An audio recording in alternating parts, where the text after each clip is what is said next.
हरि वृषभानुसुते देवी प्रणमामि हरिप्रिये।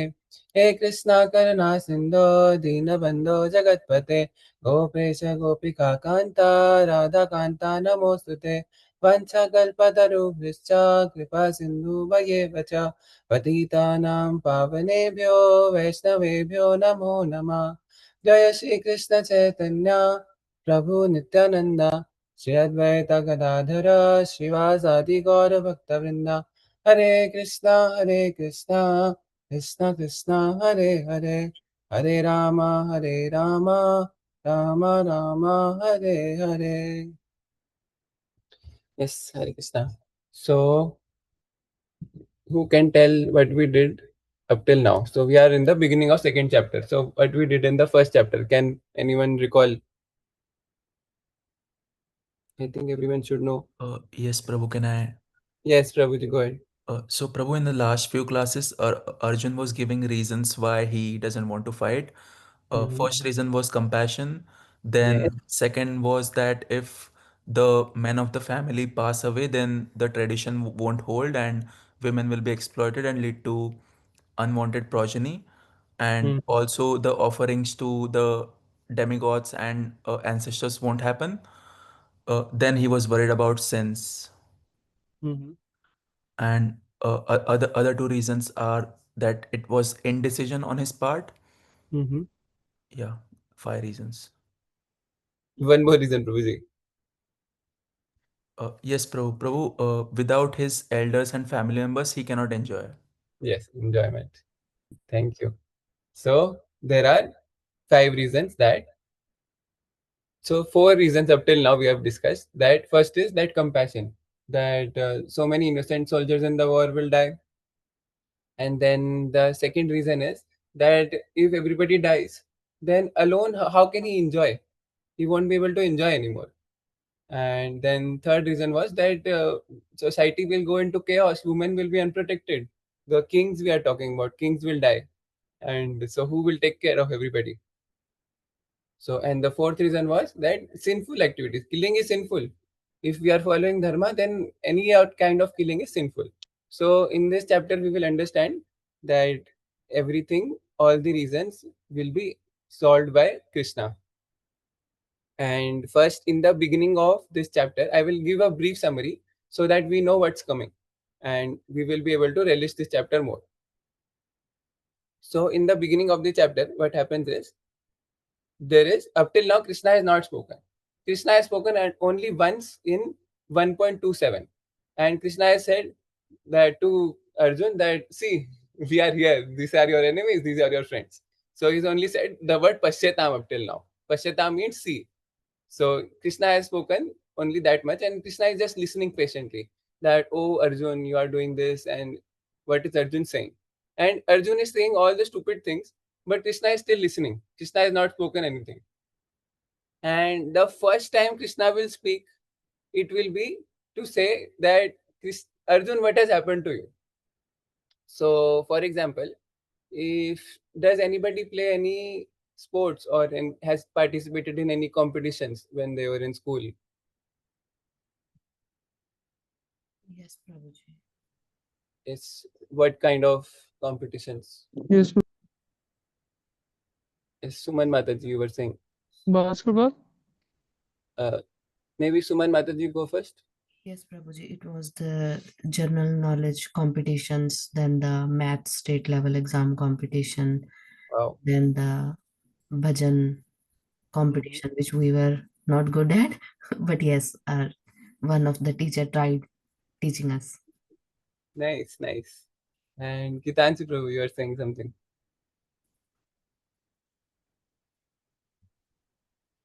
Yes, Gitanshi Prabhu, can you hear? Yes, Prabhuji, basketball competition. Yes, Basketball. Prabhuji, debate competition, basketball competition, and Olympiads. Sir.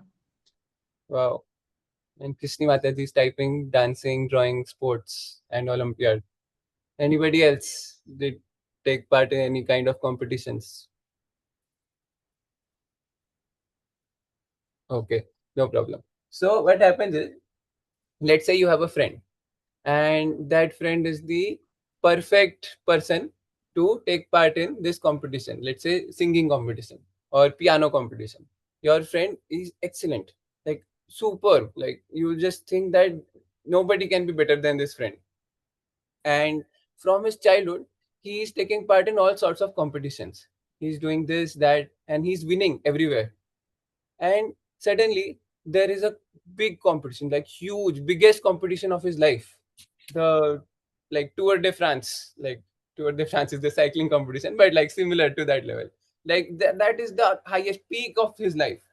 So, and what happens is that friend says that no, I can't do. My stomach is getting sick. Let's take a sick leave. I don't want to go. And what will you say to that friend? Anybody? What will you say to this friend? That who is so good at everything, but he's just feeling sick. Yes, Suman Mataji. Are you mad?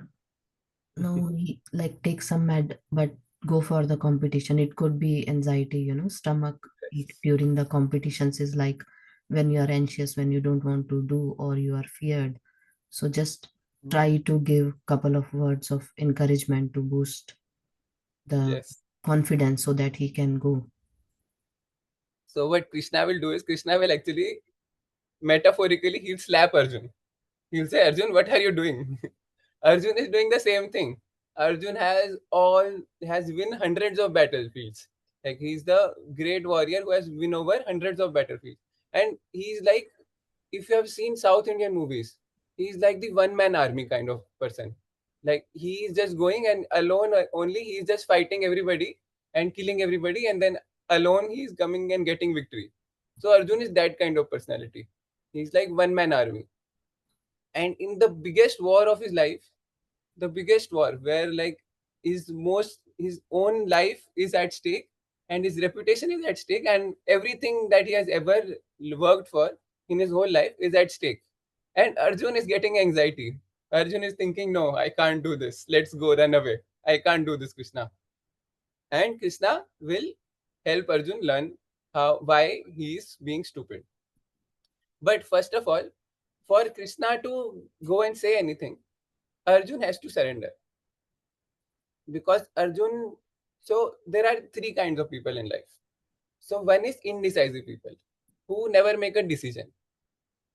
So they think that maybe do this, maybe do that, maybe that is better. Maybe if I wait and then do this, it will be better. So indecisive people. And then there is second type of people, which is impulsive people. They just always act impulsively. They will do with let's do this, and today let's do that, today let's do that. I want to become lawyer, I want to become doctor, I want to become this, I want to become that. So every day they will change. So every day they will change, like let's go there, and impulsively they will make any decision. So first is indecisive, second is impulsive, and third is if they make decision deliberately, if they think deeply and make decisions deliberately. So these three kinds of people. So, in among these three, what do you think is the best way of doing making a decision? So, first is indecisive, second is impulsive, third is informed. So, Ishani, I think doing deciding deliberately. deliberately, yes, being making informed decision. The third one. So that is looks to be the best one.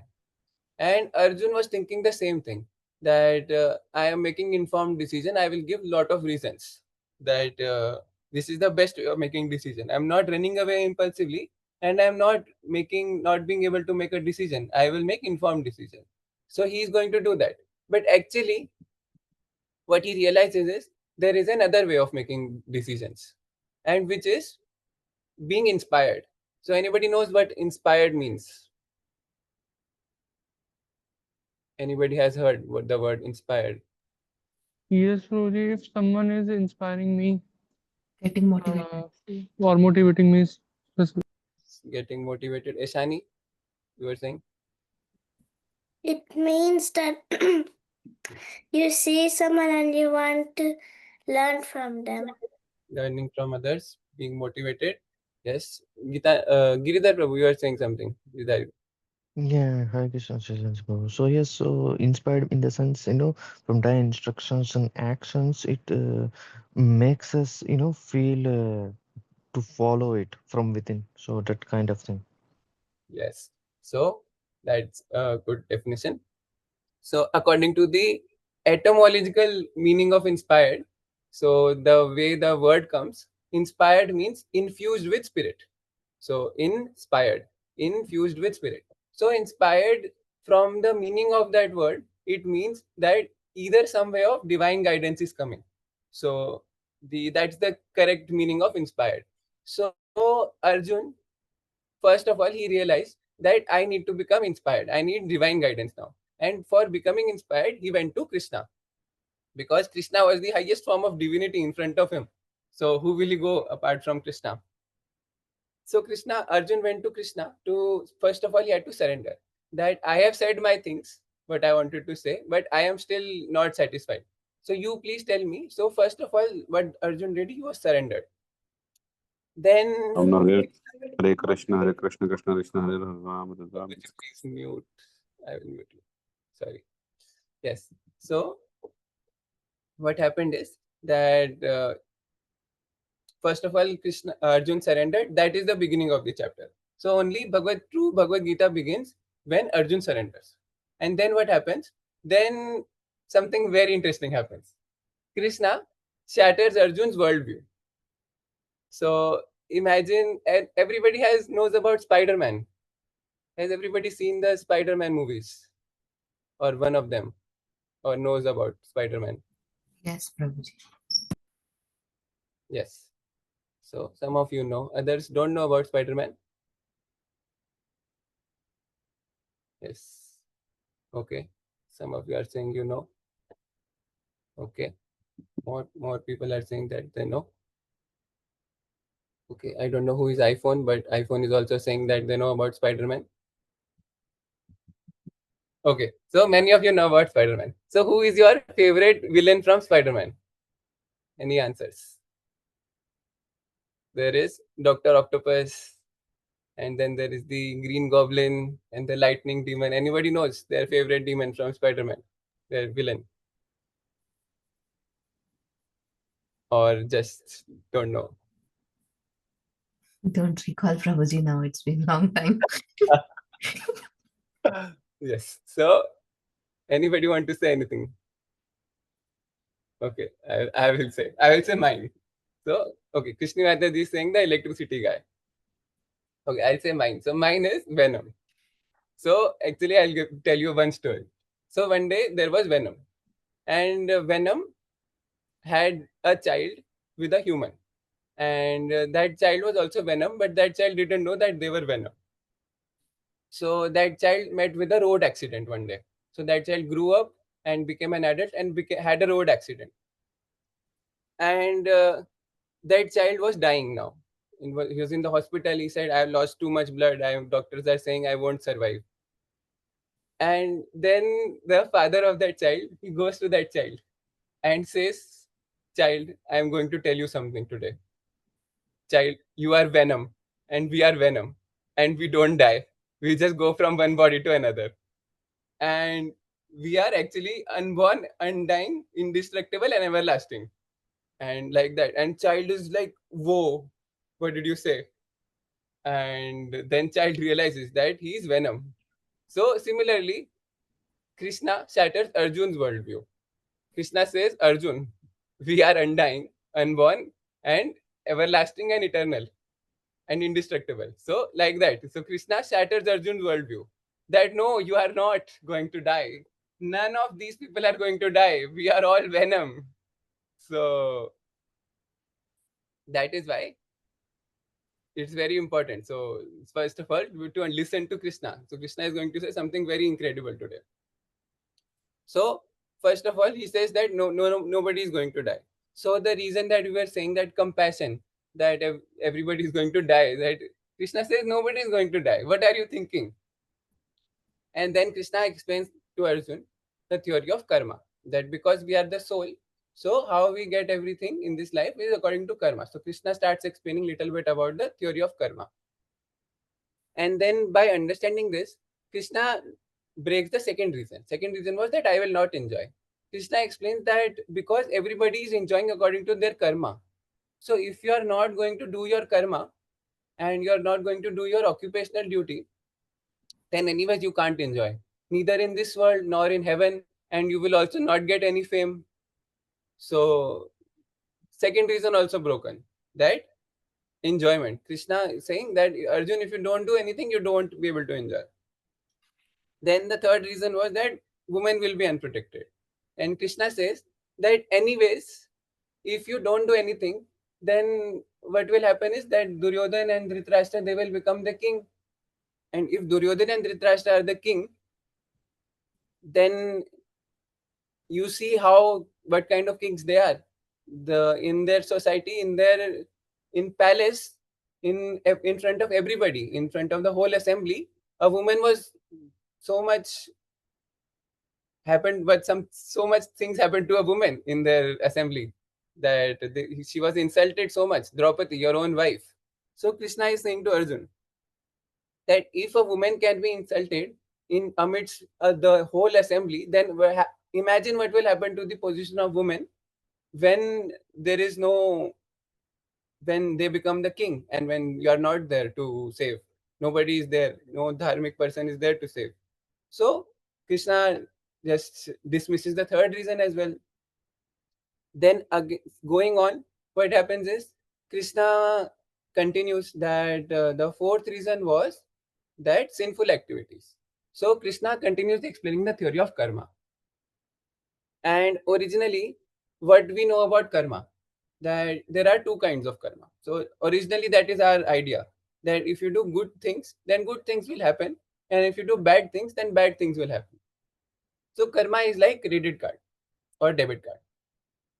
If we have a debit card means that first you deposit money and then you will be able to spend later. And credit card means that you can spend first and then you have to pay later. So pay first, spend later, and spend first, pay later. These two kinds of karma are there. So Krishna says that either you do this or do that. So does everybody understand these two kind of karma or not? Can you repeat once more, sir? Yes, Prabhuji. Yes. So there are two kinds of karma. So if you do good things, then good things will happen. You will be able to enjoy later. And if you do bad things, then later you have to suffer the bad results. So like that. But Krishna says that now there is another kind of karma. So credit card, debit card, and then third, company card. That if you pay using the company card, if you have use all the money using your company, like if you are working in some organization and you just pay everything using that card, and if you deposit money only in that card, then what will happen? Then you will not have to, like, there is no money in your account, so you don't have to enjoy also, and you won't have to be able to, you will be able to spend as much as you want. You will be able to live the life if you live according to what the company wants. If you spend according to the company's needs, then you will be able to spend as much as you want. You can spend millions, trillions, as much money as the company allows you. So that means that you won't be affected by sins, Arjun, if you only do things that are, Krishna is saying, that are for dharma. So that way. So the fourth reason also is dismissed, that you don't have to bear the sins because there will be no sins, because you won't be able to make deposit or won't be able to withdraw because it's not your card. So if we surrender the results, then there will be no sins. So like that, Krishna is going to dismiss all the things that Arjun is asking, and then Arjun will also say that I am indecisive. So Krishna will say, only listen to me, sarva dharman parityaja. If you only listen to me, then you won't have any sins. You won't have any indecisiveness. So like that, Krishna will dismiss all the things, and then the later part of the second chapter will be that there are, so Arjun will ask that I am the soul. I understood that you are saying I am venom. I am not going to be destroyed. I am just going to move from one body to another. So that means I should not do anything. What is the point? Like, I am not this body. So if this body has to do anything, then should I do that or should I do? And I understood I am soul. Then Krishna explains that there are two kinds of duties. So first is the duty of your body, and you have to do the duty of your body, because otherwise everybody will take your example. So whatever great man does, everybody is taking their example. So you just can't just do anything like you like. If you go and give up this war and go to the forest, everybody will just go to the forest, and then society will be destroyed. So that is not your duty. If you are the king and you are the most righteous person, and you have to set an example.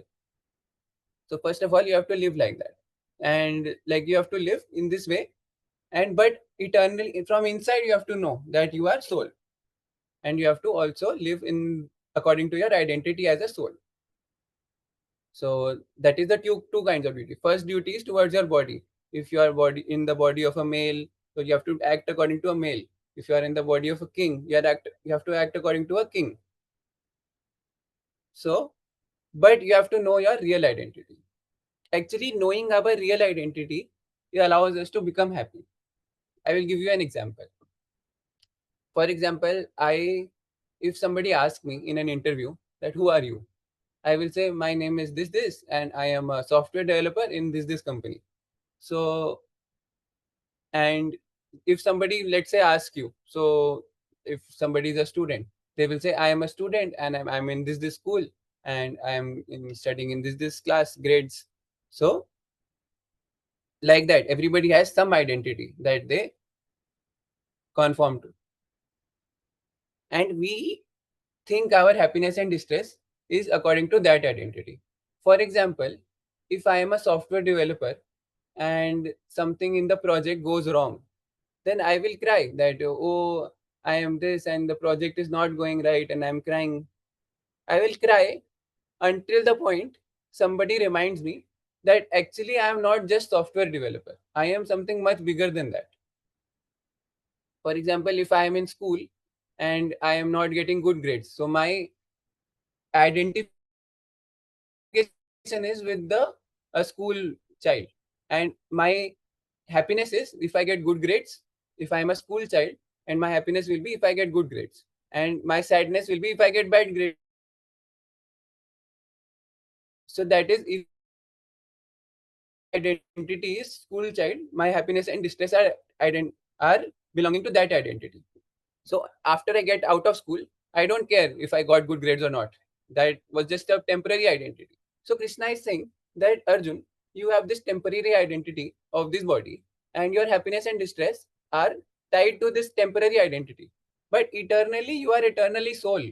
You are part and parcel of me only.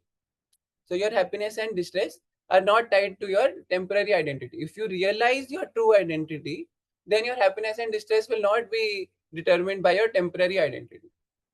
So that is what Krishna is going to explain to Arjun, that if you act according to your real identity, which is, so you have two identities, you have to act according to both identities. But eternally, you have this Sanatan, real identity, which is soul.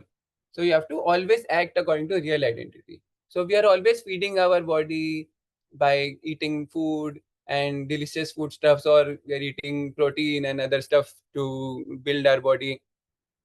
And we are always feeding our mind also, that with so much information on the internet, with reels, with different things, with YouTube, other things, but we are never feeding our soul. Usually we are just not doing anything for the soul, because we don't recognize the soul that much. How much we are doing for our soul, because our soul is starving. So we have to always try to feed our soul. And Krishna is saying to Arjun that by acting according to your real identity, which is the soul, you will get real happiness. And then Arjun asks, what is real happiness? What kind of happiness will that be? So Krishna will say that you become Atmaram.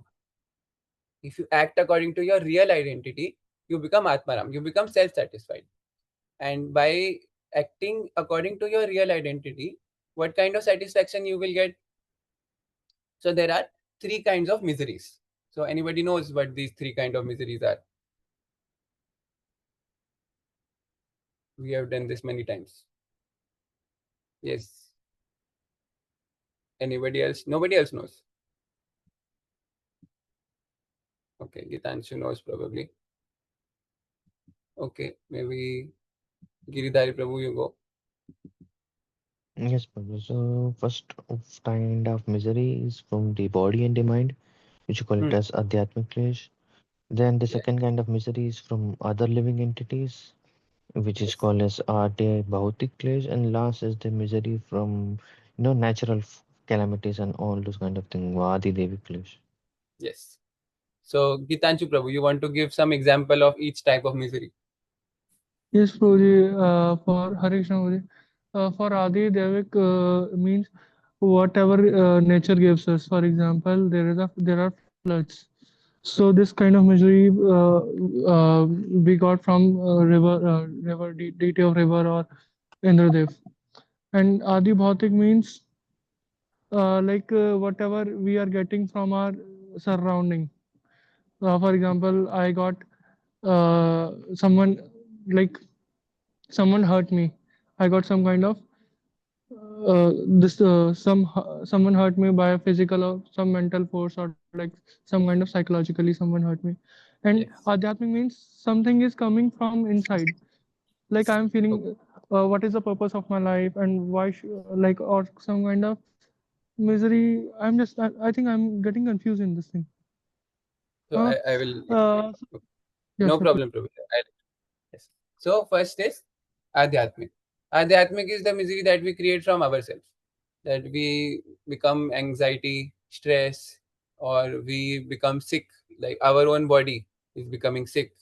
So this is misery that we are getting from ourselves. So for example, if I'm itching, so I'm this is a misery that I create from just by because of my discomfort with my own body. So we have this kind of misery. So first is Adhyatmic. Then second is Adibhautik. Adibhautik means that I am not only getting miseries from myself but also from other people. That even if I am completely okay, but there are my neighbors who get distracted by me being loud or my being waking up in certain time of the day. So I have this, or maybe there are mosquitoes or insects or scorpions or other creatures that just live in my surroundings and they just give me miseries, different kinds of miseries. And then the third is Adi Devik. Adi Devik means that misery that we get from nature, that nobody can control. No living entity, at least in our common knowledge, can control. For example, if there is tsunami, if there is flood, if there is COVID, if there is some supernatural things, and rain is happening, and I can't go out and play. So that is the misery. If there is bad weather and internet is not coming, that is the biggest misery. So we all realize that so many miseries happen all the time, and so these kind of things are happening, and these happen to everybody. Nobody can control like I'm not getting any misery. But even if miseries happen from the outside, if somebody has become Atmaram, then from inside they have no misery. Maybe outside their body is becoming sick, so they have adhyatmic misery they have. So their hand is not working, their feet are hurting, but inside they have no misery. They outside people are coming and scolding them, or there is rain and there is cold weather that they don't want to be like cold, but inside they are completely happy, inside they're at peace. So if we have this kind of atmaram, if we act according to our nature, so first we realize that we are soul and we act according to both our natures. So two kinds of duties. First is duty of this body that we have got. So in particular varna or ashram, so we will have particular duty that I am a student, I have a duty of studying. Then the second is duty of not being duty of duty from being a soul, that I am a soul and my duty is towards my eternal reality, to understand my eternal reality. So according to that, maybe I have to chant, maybe I have to do service. So actually our real duty is service, our real nature is service. If we understand that, we will understand many things, because we are always serving. So sometimes a person gets happiness, sometimes person thinks I'll get happiness by eating more. But then you realize that a mother is getting more happiness when the child eats than when she herself eats. When you do something for others, then you get even more happiness than what you do for yourself. So that is our true nature. Our nature is actually to serve others. So when we serve with true love, with unconditional love, so if we realize unconditional love and we serve according to unconditional love, that is our true nature. Then we will completely realize our true nature, act according to that true nature. And when we act according to our true nature, then we will be completely satisfied. We will not have three things in life. So first is lamentation, fear, and hankering. So we will not have lamentation that oh, in the past this happened, I didn't get good grades, I had a bad relationship, I broke up with my somebody, or I some anything. We will not lament anything in the past, because we will know that it was Krishna's will and Krishna is our best friend. So that is why we are not going to fear anything. Then second thing that will happen is we will not have any fear that in the future, oh, what will happen, or we will not have any fear that, because all kinds of fears will be resolved by our relationship with Krishna. And we will not have any hankering that, oh, I want this, the brand new latest model of the iPhone, I want this, I want that. Everything we will be satisfied that if Krishna wants to give me, then he will give me, and if he wants to take away also, that's also okay. So that will be our nature when we realize our true nature, because happiness comes from acting according to our nature, not from acting according to another person's nature. So, because from the example that we were saying, that if we think that our nature is school student, if I am school student, my identity is school student, and then my happiness depends on getting good grades. But if our identity is soul, then my happiness only depends on Krishna. My happiness doesn't depend on all the other things that I can have. So that is so, and when we realize our true identity, only then we can realize what will give us happiness. So we have to contemplate that who am I, then only we will be able to think that what will give me happiness, because everybody is working for happiness only now. So yeah, this was the summary of what we'll discuss in today's, or in the second chapter. And let's begin from the verses. I will share my screen. If anybody wants to read any verses, then they can raise their hands. Shall I read first, Prabhuji? Yes, Suman Mataji. Sanjay Uvacha Tam Tatha Kripa Vishtam Ashrupunakulikshanam Vishidantam Idam Vakyam Uvacha Madhusudana. Sanjaya said, seeing Arjuna full of compassion, his mind depressed, his eyes full of tears, Madhusudana Krishna spoke the following words. Thank you, Mataji. Purport by Divine Grace Bhaktivedanta Swami Srila Prabhupada Ki Jai. Material compassion and tears are signs of ignorance of the real self. Compassion for the eternal soul is self-realization.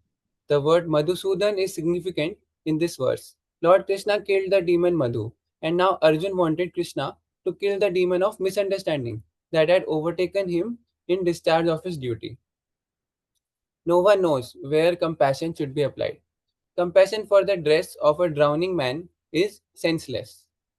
A man fallen in the ocean of nescience cannot be saved simply by rescuing his outward dress, the gross material body. One who does not know this and laments over the outward dress is called a Shudra, or one who laments unnecessarily. Arjun was a Kshatriya, and his conduct was not expected from him. Lord Krishna, however, can dissipate the lamentation of the ignorant man, and for this purpose, the Bhagavad-gītā was sung by him. This chapter instructs us in the self-realization by an analytical study of material body and the spirit soul, as explained by the Supreme Authority, Lord Sri Krishna. This realization is possible when one works without attachment to fruitive result and is situated in the fixed conception of the real self. So what is happening in this verses?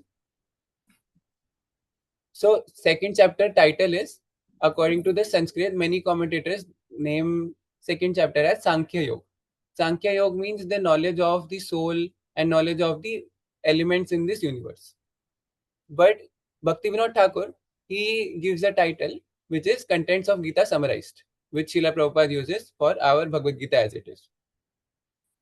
And the actual Bhagavad-gītā was spoken in the second chapter.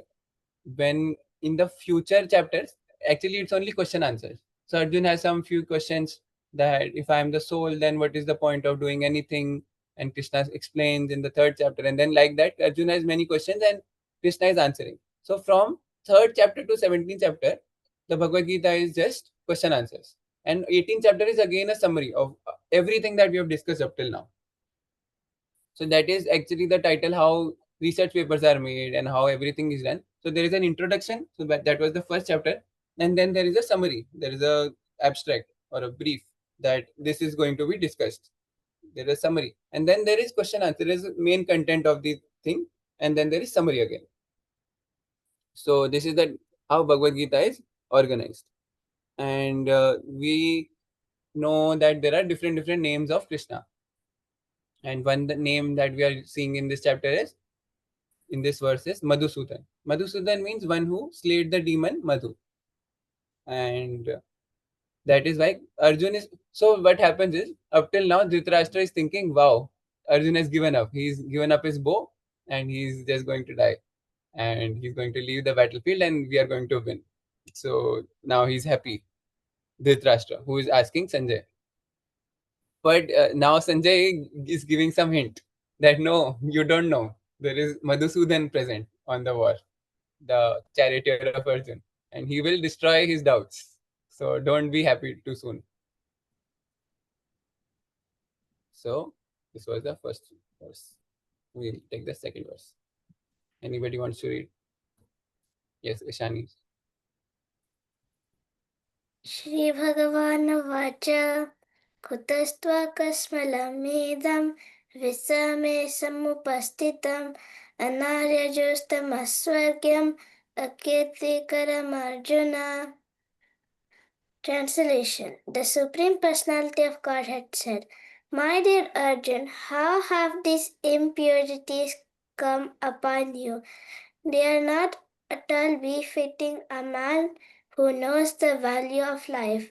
They lead not to the higher planets but to infamy. Thank you. Purport. Krishna and the Supreme Personality of Godhead are identical. Therefore, Lord Krishna referred to as Bhagavan throughout the Gita. Bhagavan is the ultimate in the absolute truth. The absolute truth is realized in three phases of understanding, namely Brahman or impersonal, pervasive spirit, Paramatma or localized aspect of Supreme within the heart of all living entities, and Bhagavan or the Supreme Personality of Godhead, Lord Krishna. In the Srimad Bhagavatam 1 to 11, this conception of absolute truth is explained as thus. Vedanti tattva vidas tattvam yajnanam advayam brahmeti paramatmeti bhagavaniti shabdaye. The absolute truth is realized in three phases of understanding by the knower of the absolute truth, and all of them are identical. Such phases of absolute truth are expressed as Brahman, Paramatma, and Bhagavan. These three divine aspects can be explained by the example of the sun, which also has three different aspects, namely sunshine, sun surface, and the sun planet itself. One who studies the sunshine only is the preliminary student. One who understands the sun's surface is further advanced, and one who can enter into the sun planet is the highest. So, Srila Prabhupada gives this example many times in many of his books. How we can understand that what is happening here is that there is somebody, let's say a child doesn't know what the sun is, and there is some sunshine coming out of the window. So the mother points at the sunshine. You see the sunshine? That is the sun.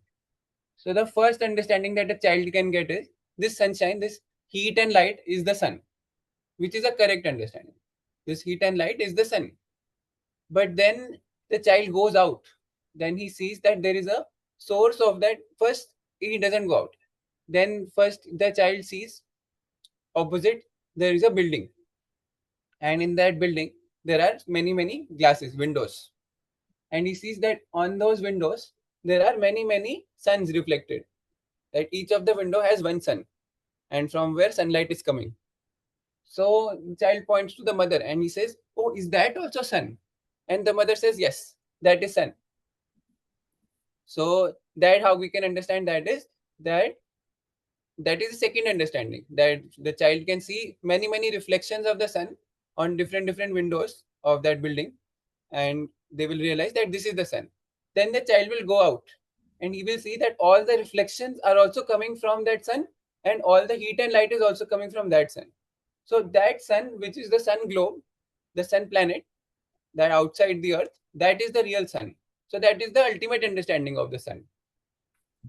So the first understanding of God that we have is that God is everywhere, that God is heat and light, or God is just some sound, that maybe there is some sound coming in the universe. Brahmaji got enlightened by that sound, and maybe there is some heat and some light. So all the energy of the universe is coming from somewhere. So that heat and light is the God. So that is the first understanding that as students of Bhagavad-gītā we have. Then we have a higher understanding. We see that God is everywhere, and God is in hearts of all living entities. That is like the reflection of God. So because all the living entities, they are able to convert matter, they are able to change matter. So this body is actually dead, and just because there is a soul inside and there is a super soul inside, which is the powerhouse of the soul, that body is changing. We are growing from small child to a adult, and then we are going to change that body in the future also. So that is the second understanding, that all the living entities, they are actually carrying the little bit of Paramatma in them. So that is the second understanding, that sunlight is being reflected in all those windows. The shadow of the sun is there in all the windows. So like that we see all living entity, and we see that God is reflected in all the living entities. But the highest and most perfect understanding is when the child goes out and sees the sun, and he sees that, oh, this is sun. And we also realize God when we realize the personal aspect of God. So for understanding God, we have to understand, first is we have to understand their name. And the name is of three types. This is very interesting. So maybe some of you don't know this. So name is of three types. First is the name which is there by a quality, by a form, and then name that is there by a quality, and name that is there by an activity. So Krishna has different names. So one of the name is Pundarikaksha. Pundarikaksha means one who has lotus eyes. So that name is name of a Roop Nam. So Krishna has a form which is in which form his eyes are lotus like. So that is the name of Roop, the form. So then a second name is name of quality. That Krishna has a name, that Paramatma, let's say, because, or Vasudev, that he is everywhere, present all in all directions. So where his Vas is everywhere. So that is name of a quality. And then the third is name of a pastime, that Krishna is Madhusudan. He killed the demon Madhu. So there are different kinds of names. So when we understand that there is one person who is God, who is Krishna, that is actually the most perfect understanding. That he is there everywhere in all atoms, and he is there in all living entities as Paramatma, but he is there as Krishna in his planet, in his abode. So that is the most perfect understanding. So let's continue reading. I think I stopped sharing.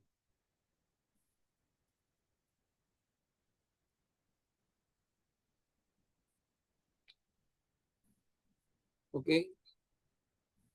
And one who can enter the sun planet is the highest. Ordinary students are satisfied by simply understanding the sunshine is the universal pervasiveness, and the glaring effulgence of the impersonal nature may be compared to those who can realize only the Brahman feature of the absolute truth. The student who advances still further can know the sun disk compared to the knowledge of Paramatma feature, and the student who can enter into the heart of the sun planet compared to those who realize the personal features of the Supreme Personality of Absolute Truth. Therefore, the Bhaktas, the transcendentalists who have realized the Bhagavan feature of the Absolute Truth, are the topmost transcendentalists. Although all students who are engaged in the study of the Absolute Truth are engaged in the same subject matter, the sunshine, the sun disk, and the internal affairs of the sun planet cannot be separated from one another. Yet the students on three different phases are not in the same category. The Sanskrit word Bhagavan is explained by the great authority Parashar Muni, the father of Vyasadeva, the supreme personality who possesses all riches, all strength, all fame, all beauty, all knowledge, and all renunciation. So there are 6 features that make anybody Bhagavan. So actually, I was asked by some person that my family believes in Sai Baba, and we think Sai Baba is Bhagavan. Then I had to point to this definition of Bhagwan. That definition of, according to definition of Bhagwan, anybody who has all fame, all knowledge, all riches, all beauty, all renunciation, and all strength. So like that, these 6 things, if has in completeness, not like the strongest person. The strongest person is not Bhagwan. So if there is some world martial arts tournament, and then say there is one winner, and then we declare that you are the strongest, so you are Bhagwan. That is not the case. Actually, all the strength is coming from Bhagwan only. So Krishna, when he was 6 years old, so he could lift the Govardhan, a huge mountain, on his pinky finger. So if somebody can do that for 7 days and 7 nights, then we can declare them as Bhagwan. But nobody is able to do that. So no human can be declared as Bhagwan. Krishna's activities are completely transcendental. He does not possess ordinary activities. So if we have to understand Bhagwan, we have to understand the activities of Bhagwan.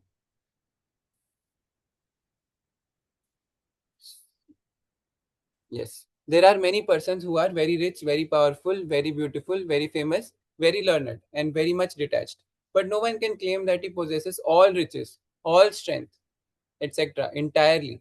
Only Krishna can claim because he is the supreme personality of Godhead. No living entity, including Brahma, Shiva, Narayan, can possess opulences as fully as Krishna. Therefore, it is concluded in the Brahma Samhita by Lord Brahma himself that Lord Krishna is the supreme personality of Godhead and no one is equal or above him. He is the primeval Lord or Bhagwan known as Govinda, and he is the supreme cause of all causes. Ishvara Parama Krishna Sachidananda Vigraha Anadirade Govinda Sarva Karana Karanam. There are many personalities possessing the qualities of Bhagwan, but Krishna is the supreme because none can excel him. He is the supreme person, and his body is eternal, full of knowledge and bliss. He is the primeval Lord Govinda, the cause of all causes. This is very interesting. So the name Govind is only by Krishna in his form as cowherd boy. So Govind means a cowherd, one who gives pleasure to the cows and the senses. So that is not the name of any other personality, not Lord Ramchandra, not Krishna when he is Dwarkadish also. That is also Krishna. And Krishna when he is Lord Ramachandra, that is also Krishna only. He's just wearing different clothes. That is the case. But Govind is the name that is only there in Krishna in Vrindavan. So Krishna in Vrindavan is the true God. And Amog Lila Prabhu, he explains this very wonderfully.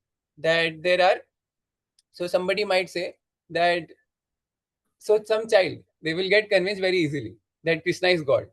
Because they will say that, oh, Lord Shiva has this duty, Lord Brahma has this duty to create, Lord Shiva has to destroy, Mother Durga has this duty, Lord Ganesh has this duty. So everybody is having different duties. But this is the only personality who is dancing and just holding a flute and who is standing in this awkward position. And he's always playing with his friends only. So Krishna has no duty because all the duties are given to others. Krishna gives all these duties to everybody in the creation. Everybody in creation has some duty. But only the owner of the company has no duty. He's the owner. He has everything. Everything belongs to him only. So that is how we can understand that Krishna is God. Because everybody else is having some duty. So not everybody is the same. Everybody has some duty, but Krishna doesn't have any duty because he is God. So he is the cause of all causes. And let me share again. In the Bhagavatam, there is also a list of many incarnations of the Supreme Personality of Godhead, but Krishna is described as the original personality of Godhead, from whom many incarnations and personality of Godhead expand. Ete cham sakala pumsa Krishnastu Bhagavan Swayam Indradi Vyakulam Lokam Mridayanti Yuge Yuge. All the list of incarnations of Godhead submitted herewith are either plenary expansions or parts of plenary expansions of the Supreme Personality of Godhead. But Krishna is the Supreme Personality of Godhead himself. Therefore, Krishna is the original personality of Godhead, the absolute truth, the source of both the super soul and the impersonal Brahman. So, super soul is coming from reflection of Krishna, and impersonal Brahman, that everywhere, like in this wall or in this pillar, everywhere is Krishna, that is coming from Krishna's Brahma Jyoti, his effulgence, that is coming out of Krishna's body. And Krishna has a body because Krishna has a Sham Sundar Roop that bewilders everyone. Krishna's name is Akarshati iti Krishna, that which attracts every entity in the universe. Even the miscreants get attracted to Krishna because they think, oh, Krishna is enjoying so much. I also want to enjoy. So this is the personality I want to hear about. And the sages always eternally get attracted to Krishna. So every personality in the whole universe will get attracted to Krishna because he is Krishna. Therefore, Krishna is the original Supreme Personality of Godhead, the absolute truth, source of both the Super Soul and the impersonal Brahman. In presence of the Supreme Personality of Godhead, Arjuna's lamentation for his kinsmen is certainly unbecoming, and therefore Krishna expressed his surprise. Kuta, where from such impurities were never expected from a person belonging to the civilized class of men known as Aryans. So this is very interesting, but I don't think we have time to take, so I will not explain this. So there is an Aryan invasion theory. Maybe next time, sometime I will explain this. That because what happened is that Britishers, they came to India and they thought that they are the topmost. They are the topmost race. But when they came to India, they realized that actually they are inferior. So because of their inferiority complex, they said that there is Aryan invasion theory. That you all are Dravidians, you are low class people, and the Aryans came from outside. But actual Aryans were only like people in India who had the Vedic knowledge. Actually, Britishers dismissed the Vedic knowledge. Because of that, people don't respect the Vedic knowledge enough. But Vedic knowledge is actually topmost and perfect. The science has this problem. The problem with science is that, let's say you don't understand something. Let's say the people didn't understand the weather. So there is human knowledge, which is scientific human knowledge, and then there is weather. So they think that weather belongs to whatever. They will just do whatever, that it happens out of chaos. So there is chaos and there is entropy and there is disorder. So scientists just claim that this happens because of no reason and this happens because of reason.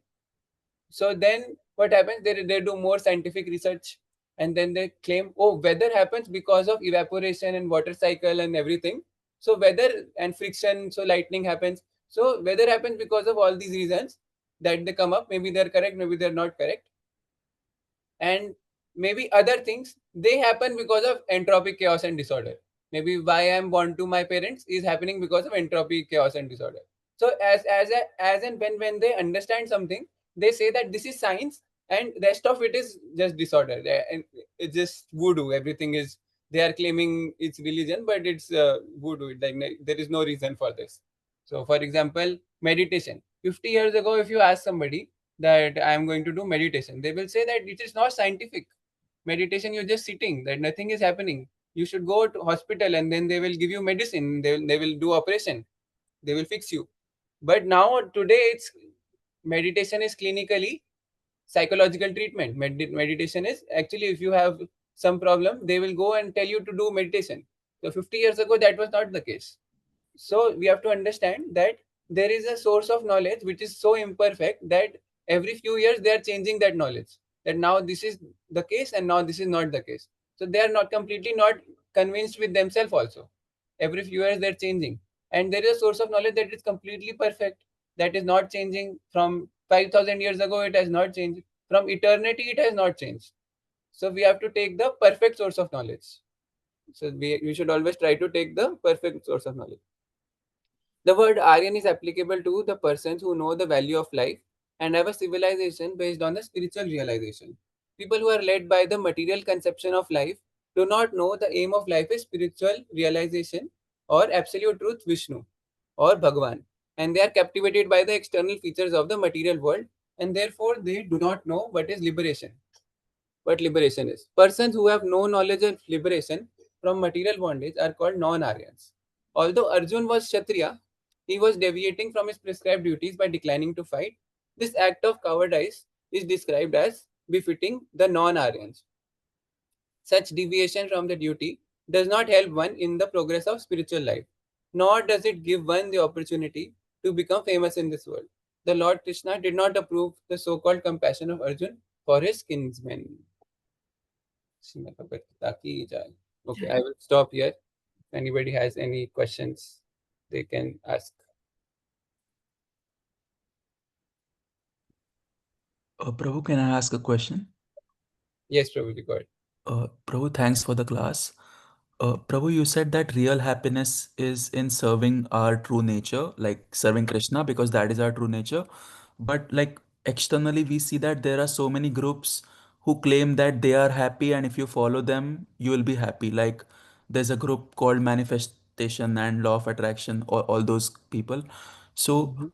why should, like, someone can say, everyone says that they know how to find happiness and they are happy, so why should someone like come to bhakti when there are so many diverse opinions who all claim to be happy? Yes, Prabhuji, I'll give you two reasons. So first is I said that you have to understand yourself in order to understand what will give you happiness. So we can understand that for a student, happiness might mean getting good grades in exams. If they are getting good grades, then they're happy. If they're getting bad grades, then they're sad. But they're not understanding what their real nature is. As humans, if they understand their nature as humans first, and then they understand their nature as students. So maybe they have a purpose being a human being, and being a student is only a temporary identity. So I am saying that I am happy because I'm getting good grades, and somebody saying I'm unhappy because I'm getting bad grades. But actually, the case is that both of them do not know what real happiness is. They are just associating happiness with their idea of happiness. Their idea of happiness is that I am student, so that is why this will give me happiness. So first of all, we have to further think of ourselves that who am I? Then we will be able to understand what is my happiness. If we think that we are the body, and then we can never gain happiness. No manifestation can give you happiness because this body will die. No manifestation will prevent old age and death. So if a manifestation exists that will prevent old age and death, then I will give up Krishna consciousness and go to that manifestation. But such a thing does not exist. So I will not give up ever. So hopefully that maybe you know of one, but I don't think you know. So no manifestation can give real happiness because no manifestation can prevent old age and death. Okay. So only way we can become happy by realizing our nature as the soul, that we are eternal. So we will not die of old age because we are still soul. Our identity is not this body, our identity is the soul. We completely change our worldview. If we do that, then only we can become happy. And what was I going to say? There was one more point. That So first of all, we have to understand what is our nature, and second is that these manifestation people.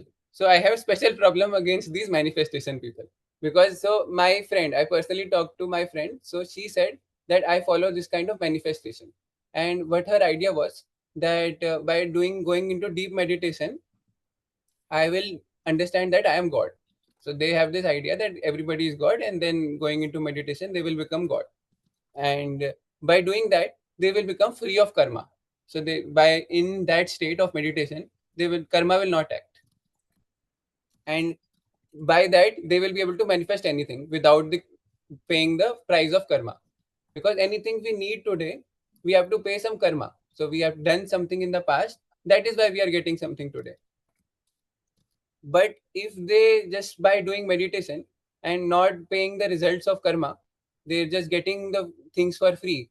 I am getting maybe a car for free just by manifestation by going into meditation. Then that is just a false philosophy. It's just like you are thinking that why some people are getting and why others are not getting. See, some everybody is going into same meditation. So first of all, everybody is not getting the same results of manifestation. Then second is that if you claim that there is no karma acting in that state of oneness with God, then you are mistaken, because that is not scripturally true. If according to scriptures, you will have to pay the results. Maybe today you have to pay, or in the future you have to pay. There is no way you can become free of karma unless you are in that state forever.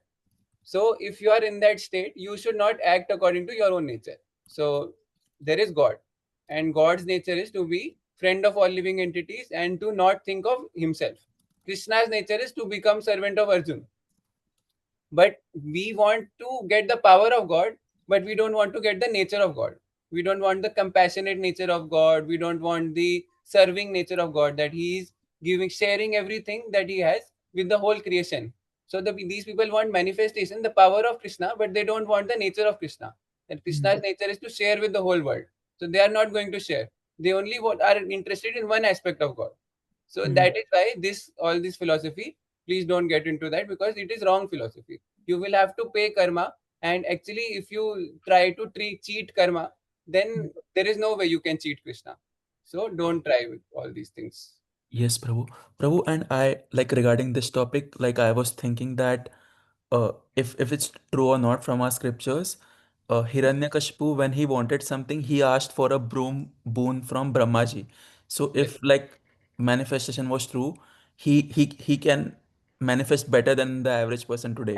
So he would have, imagined that he is now the king of the world, but he had to, so I feel like maybe these are the signs from our scriptures that it doesn't exist, and if we want something, we have to go to God.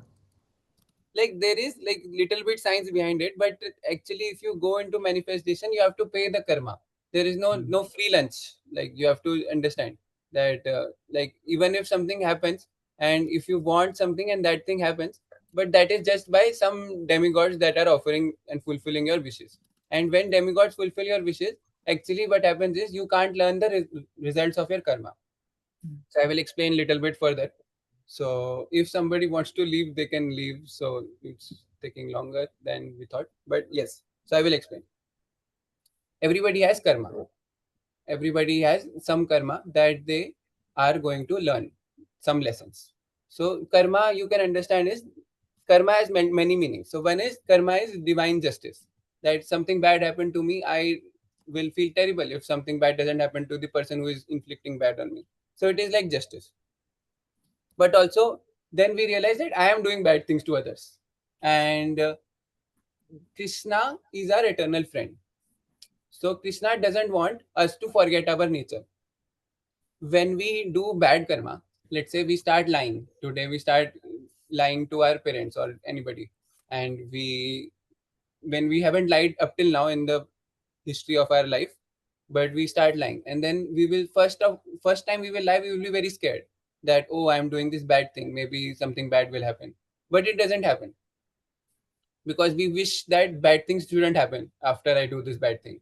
So that thing doesn't happen immediately, and then again slowly and slowly we continue doing that thing, because we have this experience that I did this bad thing, but bad thing didn't happen. I was very careful, looked everywhere that no one saw me. So after that, again and again we do, and we have done this so many times that we become that person. We have become a bad person now by doing the bad things so many times.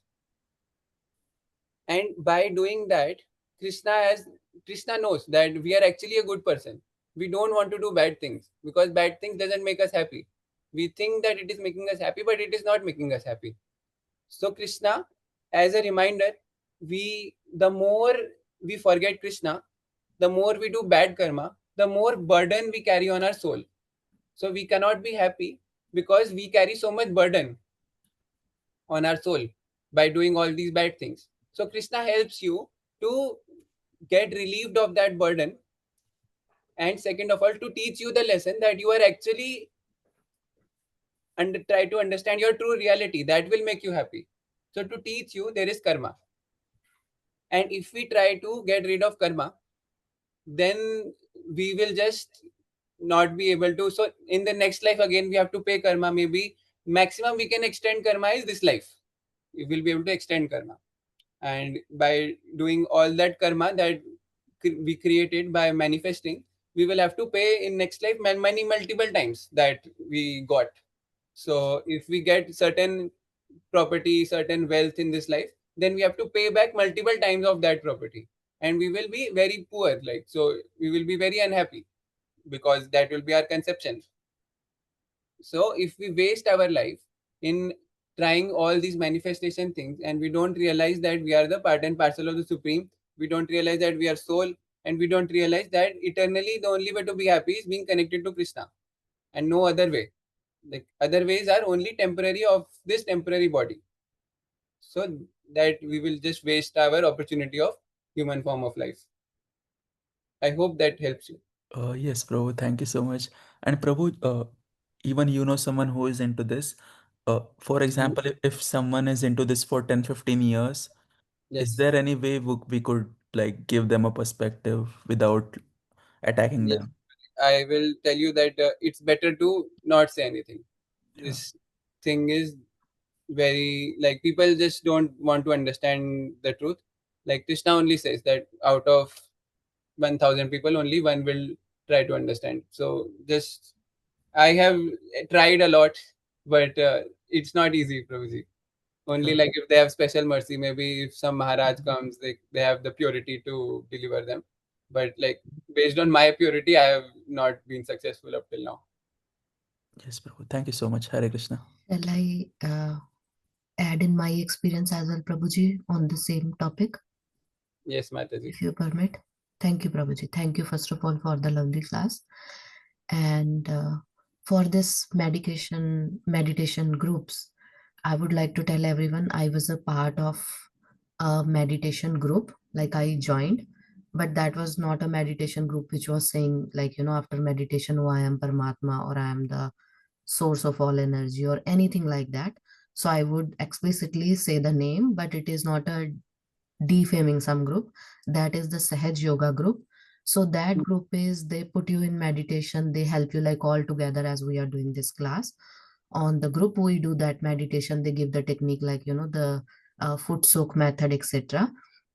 But those were all to get rid of all the daily tensions, relieving stress and feeling better. And I would say that yes, I was feeling better. They never said like we are Paramatma or you are also Paramatma because you have like soul and super soul. Because some people who are reading Bhagavad-gītā on their own, from them I heard that since we are part and parcel of the Bhagavan's super soul, because the book says so, we are super soul as well. So I think first of all that is up to how people think. Second Mhm. thing, while doing the meditations with Sahaj Yoga, because I was dealing with some of the, these adi bhautik stresses, I would like to say, and kuch apne man se bhi, the stress was there. So I was doing these meditations. During those meditations, once during the temple visit, I just joined a daily class because my kid couldn't join and I didn't wanted her to miss, because I'm not intelligent enough to teach her shloka.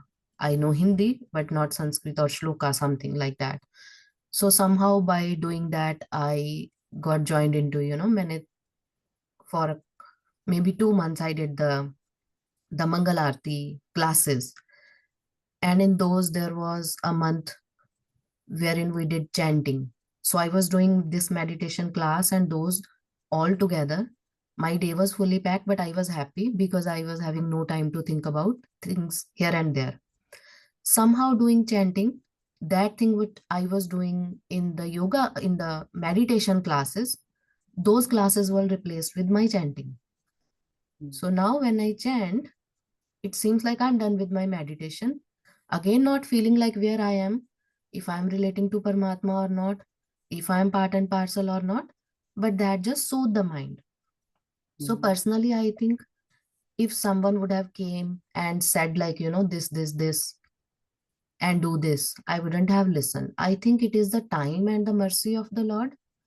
Now I Mhm. no longer need to go to those classes, and I'm the person who, to many colleagues who were dealing with stress, gave them the link and tell them, okay, for 21 days they do these classes, join those.